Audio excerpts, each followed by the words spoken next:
ইসলামী bank news top 10। দায়িত্ব গ্রহণের পর প্রথম বিদেশ সফরে যাচ্ছেন প্রধানমন্ত্রী তারেক রহমান। ২১ থেকে ২২ জুন মালয়েশিয়া সফর করবেন প্রধানমন্ত্রী, পরে যাবেন চীন সফরে। চাঁপাইনবাবগঞ্জ সীমান্তে আবারও নারী শিশুসহ ২০ জনকে পুশিনের চেষ্টা করেছে ভারতীয় সীমান্তরক্ষী বাহিনী বিএসএফ। তবে বিজিবির কঠোর অবস্থানের কারণে তাদের এই চেষ্টা ব্যর্থ হয়। পদ্মা ব্যারাজের মতো শীঘ্রই তিস্তা মহাপরিকল্পনাও পাশ হবে একনেকে। কাজ হবে সরকারের নিজস্ব অর্থায়নে, জানিয়েছেন পানি সম্পদ মন্ত্রী শহীদুদ্দিন চৌধুরী অ্যানি।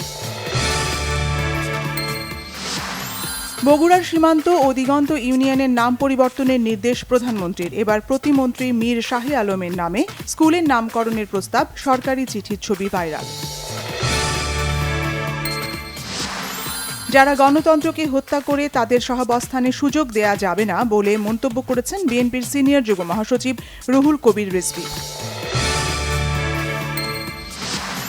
চুক্তি অনুযায়ী লেবানন সহ সব ফ্রন্টে ইসরায়েলের হামলা বন্ধের নিশ্চয়তা দিতে পারলে যুক্তরাষ্ট্রের সাথে আলোচনা এগিয়ে নেবে ইরান, জানিয়েছেন দেশটির উপ পররাষ্ট্রমন্ত্রী সৈয়দ খতিব জাহেদ। যুক্তরাজ্যের বেডফোর্ড এলাকায় ২টি যাত্রীবাহী ট্রেনের সংঘর্ষে এক ট্রেন চালক নিহত হয়েছেন। এই ঘটনায় অন্তত ৮৯ জন আহত হয়েছেন, যাদের মধ্যে ১১ জনের অবস্থা আশঙ্কাজনক।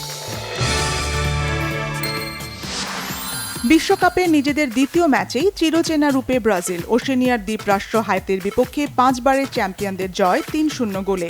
জোড়া গোল কুনিয়ার, গোল করেছেন ভিনিসিয়াস জুনিয়রও। ব্রাজিলের বড় জয়ে উল্লাস দলটির বাংলাদেশি দর্শকদের মধ্যে। ঢাকা বিশ্ববিদ্যালয়ের টিএসসিতে বড় পর্দায় খেলা উপভোগ করেন দর্শকেরা।